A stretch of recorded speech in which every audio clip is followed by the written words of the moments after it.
Hey, folks! Domingueira! E domingueira é uma maravilha, né? Domingão, então vamos falar no domingo. O que nós podemos falar? Podemos refletir sobre alguma coisa. Eu vou contar uma história que se passou nas Olimpíadas do Rio, quando eu trabalhava com o time da Polônia. Eu fui Cicerone lá do time da Polônia, trabalhei junto com a comissão técnica. E minha função era administrativa, era organizar toda a dinâmica da equipe para... Que ônibus que vai pro treino, como que quadra que vai usar, que hora que sai, para onde vai, tá faltando tal coisa, como é que eu compro, fazer o quê. Então, por pertencer, jogar handball, isso para mim foi fácil de conversar com as pessoas certas e conseguir um cargo desse muito legal. Então, ficava no vestiário, participava da equipe, eles me adotaram como alguém da equipe. Então, no final da Olimpíada, eles chegaram na semifinal, perderam a semifinal na prorrogação, ou seja, por muito pouco eu não fui para uma final olímpica. E aí fui para o terceiro e quarto lugar, e aí também não ganhamos a medalha de bronze, ficamos na quarta posição. E eu falo ficamos porque eu também me senti parte do grupo. Eu entrava no vestiário com eles, eu comemorava, eu colocava a mão, gritava 1, 2, 3, Polska, não sei o que, não era nem 1, 2, 3, era o número deles que eu nem sei o que, só que era Polska. E ganhei um monte de roupa, ganhei uniforme, e ficava na Vila Olímpica com os caras, foi uma época muito legal da minha vida. Então no último dia eu estava dentro do quarto lá da casa dos caras da Vila Olímpica, com um monte de cerveja com eles na rua, que eu fui com eles comprar na brodagem, eu e mais 3 atletas, tal, pô, muito legal. E conversamos sobre todos os assuntos. Meu aniversário até hoje, nós estamos falando já da Olimpíada, foi em 2016, né? Já estamos em 2019, os caras me mandam parabéns, pô, curtem meus posts todo em tempo, compartilham coisas minhas, me perguntam como eu tô até hoje, 10, 12, 15 caras dessa delegação. Então parece que foi um negócio muito tranquilo, mas não começou assim. Não começou assim não. Eu me lembro que assim, esse é o tipo de cargo que todo grande evento tem. Então eles preferem às vezes ter pessoas do país local para ficar nesse cargo, porque facilita toda a logística, entende melhor a língua, tem todas essas facilidades. Mas é um cargo que também em geral acaba tendo problema com a equipe, porque ele não pertence à equipe. Eu fui adotado pela equipe, é diferente, mas eu não pertencia. E o que acontece ali? Eles já tiveram, na história dessas seleções, eles sempre tiveram problema com esses caras não têm muito compromisso, deixam o time sempre na mão, não tem nada a ver. Eles não gostam dessa queda, por eles não teriam esse cara ali. A organização solicita que tenha e acaba impondo ali que eles tenham essa função dentro da delegação deles, mas eles não gostam. Como é que eu comecei então? No dia que eu cheguei lá, eu fui conversar com o gerente geral da equipe. Era o único cara que falou comigo. Os outros, nenhum único atleta da delegação olhou na minha cara. Nenhum único olhou na minha cara. Eu tentei cumprimentar, tentei ser simpático, nenhum olhou na minha cara. Legal, um teste e tal. Fomos lá pro treino, levei os caras pro treino, ninguém falou comigo, voltou do treino, ninguém falou comigo. Na hora que eu tava indo embora eu percebi que um deles lá tava com algum problema.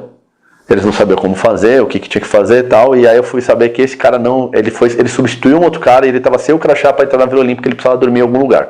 Ele precisava chegar num hotel na Barra da Tijuca e eles não estavam conseguindo um táxi naquela hora. E pior ainda, eles estavam com medo de pegar um táxi. Porque o Rio tem aquela fama de violento no mundo inteiro, todo mundo sabe. E o cara estava com medo de ir sozinho e eu me ofereci para ir junto. Cara, você quer que eu te leve? Já eram 11 horas da noite. Você quer que eu vou com você até o seu hotel? Aí o cara regalou 2 olhos assim e falou, você faria isso por mim?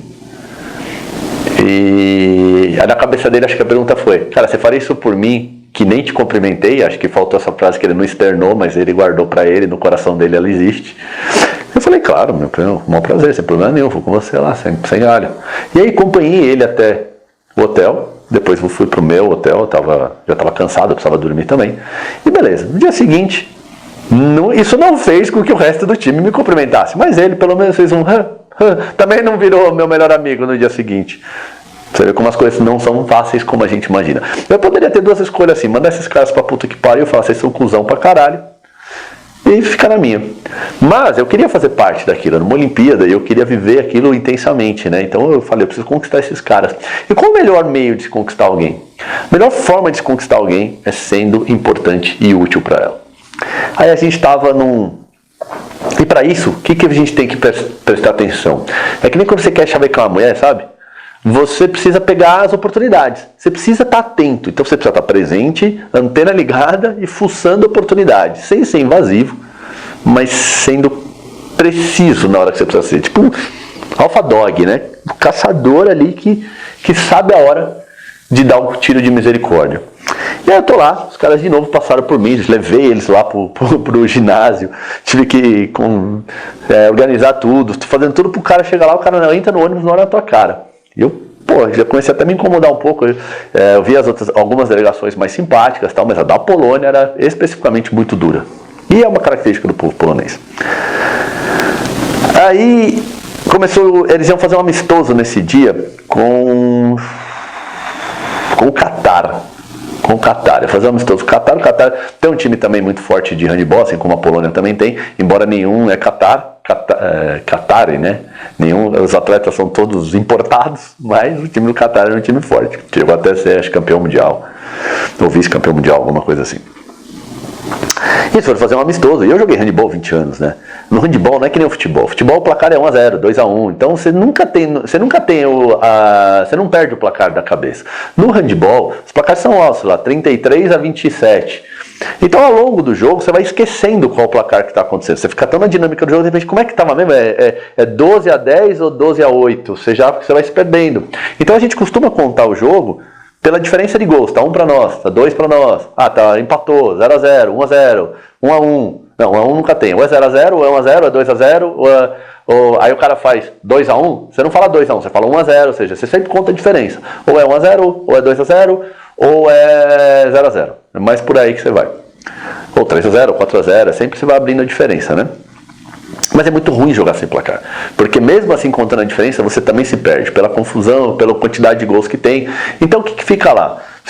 E é um jogo de tempo, que uma hora o tempo acaba. Então se você não tem o controle do tempo, você não sabe quanto está o placar, é uma perda significativa para o jogo. E aquele dia, por alguma razão, o placar da arena, do ginásio, não estava funcionando. Aí o que eu fiz?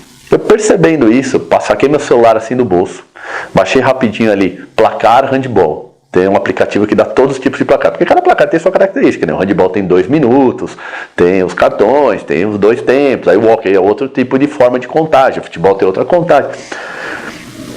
E eles lá, eu liguei o placar e ia marcando, cada um que fazia gol eu marcava aqui, parava o tempo para bater uns 7 metros eu marcava aqui, tinha arbitragem, tudo oficial, só não tinha o placar. E vira e mexe eu percebia que os caras chegavam no banco e perguntavam, cara, quanto tá? Cara, quanto tempo? Qual o placar? E às vezes o banco também se perdia, porque não tinha alguém lá marcando efetivamente. Aí eu comecei a perceber isso e eu fiquei bem perto assim da onde o ponta jogava, porque o ponta é o cara que fica mais perto da linha, então ele ficava mais perto de mim. E eu tinha que me posicionar em algum lugar, como era amistoso, eu fiquei ali bem perto do ponta. Quando o ponta chegou perto de mim, eu virei o meu celular assim pra ele, não falei nada, eu olhei pro lado assim, porque se eu ficar olhando pra cara dele, talvez ele, pra não olhar pra mim, eu não olhasse. Eu olhava pro lado, disfarçava e ele começou a perceber que eu tinha um placar na mão. E aí toda vez que ele descia pro ataque, ele batia o olho no placar e já passava informação pro time dele inteiro. Chegou no intervalo, os caras vieram falar comigo, não sei o que. Mudou. A partir desse dia todos me cumprimentavam. A partir desse dia ele começou a brincar comigo, começaram ao ponto do técnico do time, que ele me deu um agasalho lindo. Amanhã, se eu lembrar, eu gravo o vídeo com ele para mostrar esse agasalho. Um agasalho incrível da Polônia, assim, que só existe para delegação e se vendesse custaria uma fortuna. O cara me tirou o agasalho dele e me deu no último dia, assim. Ele falava que eu era o mascote do time, que não era que eu era o mascote, eu era o amuleto do time. Ele falou, eu trazia sorte. E de repente um cara que eles não queriam nem que tivesse ali, cara, os caras faziam tudo para me agradar. Por quê? Porque mesmo eles me tratando mal, a minha escolha foi ser útil e mostrar para eles que eu não estava ali para brincar. Eu tinha um trabalho que era muito sério e importante para fazer e que ainda assim, estando ali, eu poderia agregar com outras coisas porque eu sou uma pessoa diferente, porque eu faço a diferença. Então é isso a reflexão que eu quero trazer para esse domingo. Faça a diferença, seja útil e seja com o olhar de caçador. Procure oportunidades onde você pode ser útil, em vez de ficar se lamentando. Eu podia chegar, nossa, cascuzão, pau no cu de vocês, não quero nada com vocês, estou tentando aqui fazer um trabalho para vocês, nem ganho nada por causa disso, vocês aí e tal, não sei o que, nem me cumprimentassem, vocês são puta grosso, mal educado. Cara, no final, assim, depois de 15 dias a gente era uma irmandade de ouvir confidências do nego chorar pra mim coisas, contar histórias pessoais da vida dele. Por quê? Porque eu ia sendo útil o tempo inteiro e ia sendo acolhedor o tempo inteiro. Às vezes a pessoa ela é dura com você por fuga, por o último recurso que ela tem, com o coração partido. Beleza? Grande abraço, tchau.